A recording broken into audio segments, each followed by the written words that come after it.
High everyone, welcome to my first YouTube blog. मला तुम्हाला सगळ्यांना एक गोष्ट सांगायला खूप आवडेल की मी माझी इंस्टाग्रामची जर्नी उज्जैनवरनं चालू केलेली आणि मी माझी यूट्यूबची जर्नी पण आता उज्जैनवरनंच चालू करते आहे.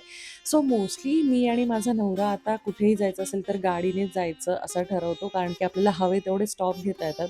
मग आम्ही उज्जैनला जायला पुण्यावरनं सकाळी ऑलमोस्ट 5 वाजता निघालेलो, तर आम्ही 7 वाजता पोहोचलो होतो.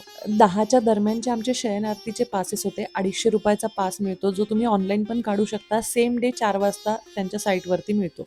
कोणत्याही आरतीला थांबायचं कारण की जर तुम्ही नॉर्मल लाईनमध्ये जात असाल, तर तुम्हाला 2 ते 5 सेकंद देवाचं दर्शन मिळतं. पण आपण एवढ्या दूर गेलेलो असतो, आपली मनाची हाव थांबत नाही आणि आपल्याला असं वाटतं खूप वेळेस देवाजवळ बसावं. तर मग तुम्ही जर आरतीला थांबलात, तर तुम्हाला आरामात 2 तास वगैरे पूर्ण अनुभवता येतं आणि इतका सुंदर अनुभव आहे शयन आरतीचा. 2-3 सभामंडपं आहेत, तिथे तुम्हाला बसायची व्यवस्था पण केलेली आहे. हां, फक्त जर तुमच्यासोबत 50 अबव्ह एज ग्रुप किंवा लहान बाळ असतील, तर तुम्हाला तुमचा गेट नंबर शोधणं गरजेचं असतं, कारण की त्यामध्ये थोडं वॉकिंग तर सगळीकडेच आहे. पण जो आरतीचा अनुभव आहे, तो तुम्ही आयुष्यभर नाही विसरणार. अंगावरती अगदी काटा येणारा आरतीचा अनुभव असतो. मी यापूर्वीही शयन आरती अटेंड केलेली आहे आणि मला तेव्हाही असाच अनुभव होता, की शयन आरतीनंतर इतकी सुंदर झोप येते आणि मी शयन आरतीचा अनुभव घेतलेला होता आणि मला कौस्तुभला ती अनुभूती द्यायचीच होती. मला असं झालेलं, की इतकं सुंदर वाटतं, मी तुला त्या शब्दात नाही सांगू शकत. आपल्याला अटेंडच करावी लागेल. आम्ही 3च दिवसाच्या प्लॅननी गेलेलो. सो आम्ही दुसऱ्या दिवशी सकाळी अर्ली चेकआउट केलं आणि त्यानंतर कालभैरव आणि तिथले बाकीचे ऋणमुक्तेश्वर महादेव वगैरे मंदिरं फिरायला निघालो. पण मी म्हटलं ना, कितीही वेळेस तुम्ही महाकालचं दर्शन घेतलं, तरी तुम्हाला असं वाटतं, की जोपर्यंत मी उज्जैनवरनं बाहेर पडत नाही, तोपर्यंत मी परत-परत देवाला भेट द्यावी. तर रात्री उशीर झाल्यामुळे 11-12 वाजेपर्यंत आरती चालते. सो उशीर झालेला, कॉरिडॉर बघायचं राहून गेलेलं होतं. मग दुसऱ्या दिवशी परत सकाळी आणि 4-5 वेळेला देवाचे 4-5 तुम्हाला रूपं बघायला मिळतात. सो मला असं झालेलं, की आपण आणखीन एक रूप का नाही बघायला पाहिजे, जर आपण इथे आहोतच तर. मग आम्ही परत मंदिरात गेलो. तिकडे तुम्हाला नॉर्मल दर्शनाचा पण 250ला पास मिळून जाईल. आजपासून 2 वर्षांपूर्वी मी ज्या मुलासाठी महाकालकडे प्रार्थना केली होती, आज नाऊ पुढल्या यू नो माझा मुलासाठी महाकालवरती एवढा विश्वास का आहे, कारण की मी जेव्हा-जेव्हा, जे मागितलंय ते त्याने मला दिलंच आहे नेहमीच. मग त्यानंतर आम्ही ऋणमुक्तेश्वर महादेवाला गेलो. जर तुमच्याकडे गाडी नसेल, तर तुम्हाला उज्जैनमधली सगळी मंदिरं 700-800 मध्ये टुकटुकवाला कोणताही करून आणेल.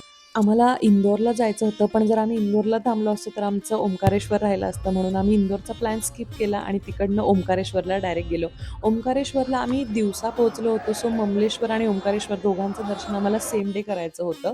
आणि मी परत एकदा सांगेल, जर तुमच्यासोबत आई-वडील या एजची लोकं असतील, तर इथेही खूप चालावं लागतं. जर नदीला, आता आम्ही ज्या वेळेला गेलेलो तेव्हा नदीला पाणी खूप कमी होतं. सो त्या बोट बंद होत्या. आम्हाला त्या ब्रिजवरनं चालत जावं लागलं नॉर्मल लोकांसाठी. जर एक व्ही-आय-पी पास मिळतो त्यांच्यासाठी पण वेगळा ब्रिज आहे, पण तिथेही चालणं आहेच आहे. ममलेश्वरला सुद्धा तुम्हाला थोड्याशा पायऱ्या अवघड आहेत, उतरून चालावंच लागतं. पण ओंकारेश्वरला जाईपर्यंतचा ब्रिज खूप सुंदर आहे. ओंकारेश्वरला जाण्यासाठी आमच्याकडे कोणतेही पासेस नव्हते आणि आम्हाला वाटलं खूप गर्दी असेल, पण आम्ही जवळपास 8:30च्या नंतर गेलेलो. सो आमचं दर्शन 2 वगैरे तासात झालं. पण मी असं ऐकलेलं आहे आणि मी खूप व्हिडिओज बघितले होते, ज्याच्यामध्ये दिसतं की 4-5 तास लागतात. कारण तिथे जे 5 फ्लोअर आहेत, कधी-कधी गर्दीमध्ये तेवढे पण भरलेले असतात. ह्या ज्या फ्लोअर्सवरतून चालावं लागतं ते. 2 दिवसाची आयटिनरी थोडी हेक्टिक वाटू शकते, पण जेव्हा तुम्ही देवाला बघता ना, सगळं वर्थ इट वाटतं आणि जाताना तो पूर्ण महादेवाचा नाद चाललेला असतो आणि अंगात आपल्या एक वेगळीच ऊर्जा असते. एकदम शांत नदीपात्र दिसतं. सगळी लोकं फक्त एका अपेक्षेने त्याच्याकडे आलेली असतात. या सगळ्या विचारांनी तुमचा पूर्ण थकवा निघून जातो. वॉकिंगमुळे थोडा थकवा जाणवू शकतो तुम्हाला, पण जेव्हा तुम्ही बाहेर येता, पंचमुखी गणेश मंदिर दिसतं आणि त्यानंतर जर तुम्ही नर्मदेचं दर्शन घ्यायला गेलात, आम्ही लिटरली 5च मिनिटं फक्त दर्शन घेतलं आणि पायांना जो आराम मिळाला होता, पूर्ण दिवसाचा थकवा गेलेला होता. आम्ही 6-7 तास प्रवासच करत होतो कंटिन्युअसली, पण संपूर्ण थकवा निघून गेलेला होता. कंपॅरेटिव्हली ओंकारेश्वरला नॉर्मल हॉटेलच्या प्राइसेस आहेत. सो तुम्ही तिकडे ऑन द स्पॉट पण बुकिंग करू शकता, निगोशिएट करता येतं. आणि असा झाला आमचा 2 दिवसाचा quick Omkareshwar Ujjain journey. Thank you for watching. Bye.